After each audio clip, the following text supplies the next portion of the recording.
Yo, yo, yo, yo. Yeah. It's the Onyx White Show. And we're going to talk about a little controversy today. This segment of the show I call the not so popular opinion, but true. Because I try to always enlighten with my music, with my podcast, just the people. And a lot of times we're stuck in a trend of following something. And so the popular opinion may be here, but the truth may be here. And if there's someone that got to do it, I guess it's going to be me. We're going to talk about Gunna. Yes, the rap superstar, Gunna. And it's always been a line of division. So far, people allege that he told on Young Thug or snitched, and people have their different ways. Lil Durk said something on academics about how he felt about the situation. But I'm going to give you the truth, all right? This is someone that actually did time in prison. Did Gunna snitch? No, he didn't snitch. And I'm going to tell you why.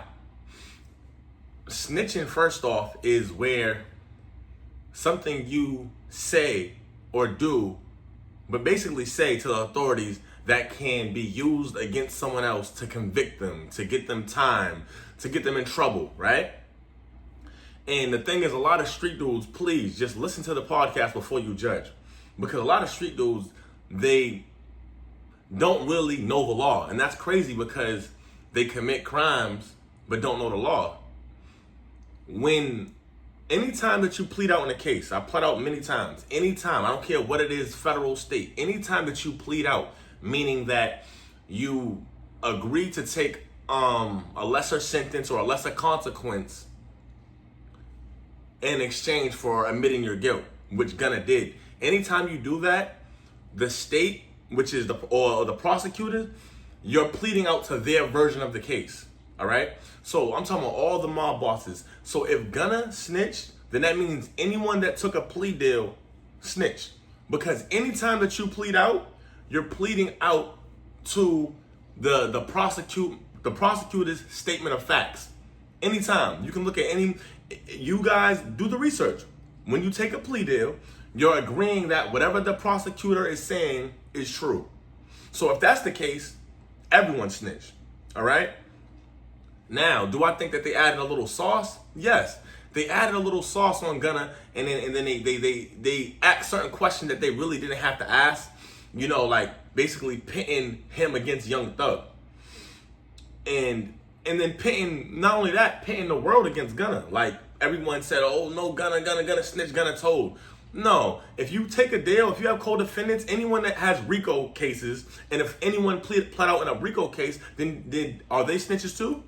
Because what happens in a plea deal is the government, which is the prosecutor, they're going to say what their theory of the facts, what they believe happened. And then you then in turn have to agree in court that yes, I'm pleading out, and yes, I'm guilty. The only difference with Gunna is they went into detail that they didn't have to. They don't usually go into detail like that. They just say, are you guilty of such and such, such and such, such and such? Did you play, and that right there. And then they move along. In the situation with Gunna, they went into detail and I feel like they turned him, they knew what they were doing. But the bigger picture of this whole thing, right? We're gonna talk about the G code, snitching, and all that. These are all tactics that's divide and conquer. That's really what it is. It's divide and conquer. This is how they've been like thriving. This is how the black community been failing for years, because we hold ourselves to these standards and these codes that's only gonna set us up to lose. I'm lying? How many generations does it take for us to fail? We're going by certain things to push, to divide each other. And I know a lot of people ain't gonna agree with this, and I'm not saying, oh, it's okay to snitch and tell on people. I'm not saying that. But we not gonna sit here and then take a brother and then be like, oh, because the government decided to play some manipulation games with him in court. Gunna ain't never had no RICO case. Most people that's watching this and watching the Gunna, y'all all don't know how you'll react in the situation. So if the plea deal, if your lawyer's saying, yeah, man, listen, just agree to everything and take the deal, then that's probably what happened. And obviously, someone that had more street knowledge, that been in the court, in and out of court, they probably would have been like, oh, I'm not saying none of that. Nonetheless, he took a plea deal. And when you take a plea deal, you're admitting to whatever the government's saying. That's one. Two, for y'all who don't know the law, in a plea deal, whatever you say, like the stuff it can't be used against your co-defendant. So if the government said, we're giving you a plea deal, are you admitting to this? Are you admitting to that charge? And you say, yes, Your Honor, I admit to that, because you're taking your plea deal, right? They can't then take that evidence and then use it into the person that's facing trial. So anything that Gunna said, it couldn't have been used against Young Thug. It couldn't. Now, there might be problems, and I understand why Thug feel the because Thug did a lot, for Gunna, and Thug did a lot for Atlanta and his whole culture in general. But technically, I'm just telling you, technically, according to law, ask your lawyers. Hey, you don't gotta believe me, ask the lawyers, all right? Technically, anything that Gunna said in that courtroom on that date, right? It couldn't have been used against Young Thug in his trial, and it wasn't. Gunna didn't hit the stand, he didn't tell. But the biggest point that I'm trying to get at is the divide and conquer mechanism. This is one of the oldest tactics that, racist people, slave owners use. You divide and conquer. So you put out a rumor, you put out, he said this or he said that. You see it happening in the hood all the time. And the funny thing is, this doesn't even matter about what city or state you're from. How many people have gotten tricked out of their spot because they trying to believe in a theory, believe in a G code, or believe in something that shit, that's over with. I'm sorry to say it. People don't want to believe me. Don't believe me. Look at the stats. Look how many quote unquote gangsters stick to G codes. I'm doing this really for the youth. Don't trick these dudes up out of their spot. We can't keep having this. There got to be someone to speak up about it. So when it comes down to Gunna never said anything against Young Thug that could have been used against him in the court of law. But yet, everyone turned on him. And with the black community, specifically, I'm talking to the black community, we turn on each other so quick. Soon as the white man, I'm not going to say the white man, I don't want to sound like that, but the white man, any man, even the black man, someone can put out something, right, that goes against your character or go against the current norms, right? And everyone, no matter what that person did, everyone will turn on that person. Everyone. So when I watch the whole Gunna situation play out, and it's like, dang, everyone just jumped to a conclusion and they don't even know the law. I've been locked up, and when I was locked up, I would say about 98% of the guys locked up with me didn't even know the law. I had to learn it while I was incarcerated, but they don't even know. And if you know the law, you know that in a plea deal, you have to admit. So if Gunna's a snitch, anyone that took a plea deal is a snitch. Anyone. Because you have to admit to the prosecutor's statement of facts. Now, did Gunna go on the stand and testify against Young Thug? No. Did any of his statements that he said during his plea deal get presented in Young Thug's trial? No. That may not be a popular opinion that a lot of you guys want to hear, but it's the truth. It's the truth. So with this being said, I think there's a bigger topic that needs to be touched on. Where are we at? And I'm talking to all my street dudes, everyone in the hood. Where are we at with the G code? And I know a lot of the hardcore, concrete, street, never be too tough guys. And I don't want to hear nothing from y'all. I done been around all type of tough people. I done seen all type of people break down in themselves. I done seen killers get locked up, crying, screaming. People don't understand. A lot of the stuff that people are involved in the streets, they don't even know what they're really signing up for. Think about it. A lot of people join gangs when they're young.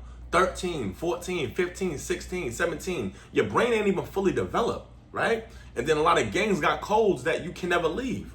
I met so many different people from hoods, from gangs, as grown adults while I was in jail, and they told me they had heart-to-hearts with me, telling me like, yo, I wish I never got down with this shit, because now I gotta maintain this status. I can never be a man. You really can't. Because if you're giving your life to the gang in the streets, You ain't got no time to raise your kid. And anybody that think they can, it's a lie. It's gonna be one or the other. Cause eventually you're gonna go to jail, get shot, get killed, or whatever. You know, and a lot of them dudes that people are praising, when they get locked up, they gang ain't looking out for them. They probably having sex with their baby mama. And so this is the way that we're leading our youth. People want to blame these YNs. I'm starting to see things like I seen Kyrie talked about, and shout out to Kyrie Irving, the basketball player. He was talking about YNs, how he doesn't appreciate the word and how he lives for God. And I accept that. But I don't blame none of the youth out here doing any of that. I blame they OGs. They dudes that's coming out of prison trying to teach them, yeah, man, let's do this, crash them out, and they ain't getting nothing when they go in jail. Nobody's looking out for their mamas or nothing, their siblings or nothing. I seen it firsthand. I've been in it firsthand.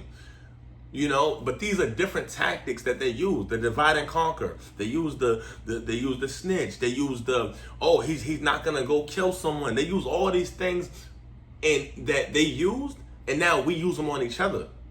Cause a lot of blacks are brainwashed. A lot of blacks that live a street life are brainwashed and uneducated. And I don't say that to clown. I'm not someone that's trying to clown my people. It's just that we need to educate each other, and everyone can't be followers. In order for a real change to happen, everyone can't be followers. There gotta be someone that goes against the grain and gets other people to look on the other side. And if that gotta be me, it's gonna be me. But we're literally like I know, like growing up, you don't even have really a choice. Like if you're in certain neighborhoods, it's just the norms. It's just the norms. And we're setting up our youth, our black youth, to go down a path. Like I said, go down a path of destruction and no return. Most people get down with gangs when their brain isn't fully developed. So you're signing a lifelong contract. Think about it, because that's what it is. You're signing a lifelong contract. And most of these gangs and hoods ain't offering nothing but enemies. They ain't even offering you money, that much money. Like most people in gangs and hoods are broke. You check your city, go through all through your city. Most people in hoods and gangs are broke. There may be an exception, 1 or 2, 3 dudes from a certain hood. That person may be getting it and getting good money. There may be a couple people in a hood, but for the majority of the rest of the gang, there ain't no gangs out here that's flossing and that's getting everyone's millionaires, and it's not like that. So I just say this whole thing is right now, instead of a trend of we figuring out how can we divide each other, why don't we have competitions on who can do the most for their community, for their hood? Because what we passing down, I don't care who makes it. One person may make it, but 1,000 people got to die for it, and it doesn't add up. And then we got the same rappers, actors, and all these other entertainers preaching this stuff. If you done been through it, you already know. Like, you don't want to see your little brother or nephew go through that. Some people shouldn't even be in the streets, and then they end up snitching because they should have never been in the streets. And that's a whole nother topic. And I'm not trying to get too far off of the Gunna topic because, like I said, technically he didn't snitch. What he said couldn't have been used against Young Thug in his trial, wasn't used against Young Thug in his trial. And he admitted, no matter how you word it, when you take a plea deal for everyone, you have to admit to the statement of facts from the prosecutor. So if we're gonna say Gunna's a snitch, we have to say everyone that took a plea deal is a snitch, technically. Now, did he say too much? And he got tricked. He got tricked out of his, like, the prosecutor can, like, if you're taking a plea deal, the prosecutor can say, hey, well, and by the way, didn't you do this and do this and do that? And if you don't really know, like, the law, because a lot of people don't. A lot of them guys sitting in the county jail all over, they don't know the law. They may say they're gonna listen to their advice from their lawyer and say, yeah. Now, for the people that's been in and out of jail, and yeah, you might know a little bit more, and you might be like, hold on, I'm not saying all that. But for someone like Gunna, last I checked, he may have had some run-ins with the law, but Gunna, along with a bunch of these other rappers and street guys that's inside these cells, they don't got no experience in the law. First off, do y'all know the law is a different language? The law is foreign. Like, if you ever read the law, you'll see some of it's in Latin and covered in different things. So it's all about the divide and conquer. I hope to see that maybe the YNs now or the next generation can change the path. Like, this is not a promotion for anyone to tell or snitch or nothing, but it's more of a promotion about the divide and conquer. We try to find so many different ways where we can put our own and kick our own to the side. Oh, Gunna's like this, I hate him, I want to kill him. When I catch him, and that goes for any black man, because if you know, eventually they all gonna hate you. If you become successful or really successful, it's always something. The people are never satisfied. They're looking for the top gangster, the top. No one's the top of anything. Everyone got flaws. Everyone's weak. Everyone has, that's called being a human. The biggest point is this: let's not go ahead and lead the youth down this path. Y'all trying to create super gangsters, and it ain't never been possible. Check the stats. Go all the way back to the mafia. They was violation. Come back to the current days. People are out for self. Encourage these kids to go to school. Encourage these kids to do whatever. Now, if you do decide the path of the streets and all that, and I'm not saying it's a wrong thing. Some people choose that. But understand that a lot of people that's in the streets now, they signed an invincible contract and they really don't even want to be in the streets. They're only in it because, one, they're financially impoverished. They don't have the money, right? Two, that's all they know and they don't have the knowledge. So, like I said, you get down with a hood, you get down with a gang, you get down with a set at 12, 13, 14, and now you're 35. You name one other contract in America, in the world, that you sign on to as a kid and you're still on it all the way until you die. So this is what we're gonna feed every generation. We're gonna feed every generation these lies, these G codes, these codes that no one stuck to. You know who stuck to them? The people that's doing life in jail right now. And I've been around those guys, and a lot of them guys don't even have no communication with their gang. If you do enough time in jail, and enough time could be 2 years, 3 years. Now, some people are gonna confuse my message and switch it up and all that. That's fine. That's fine. I'm not here to be liked. I'm here to be liked by the right people. I'm here to drop knowledge on the right people. But this is something that needs to be talked about. The divide and conquer mechanism that's been going on. And then we all cry and, oh, RIP for this person and free that person. No, we don't have to do that. We're getting to this point with black people where it's gonna get to we're gonna end up killing ourselves, whether through jail or through death, more than the slave owners have. Think about that. Black men is gonna be responsible for more death on black men than the slave owners. So, and they said this is all by design. There's books on this and everything about how they designed it back then for us to perpetuate it. I'm not someone that's sitting here like trying to say I'm higher than now. I make mistakes against my own people, against other races too. But we do gotta acknowledge it. So yes, this is the not so popular opinion, but true, regarding Gunna, regarding the code, regarding all these lies that we've been fed since kids. All these lies. I'm not here to be friends with no one. I don't like anyone that don't like me.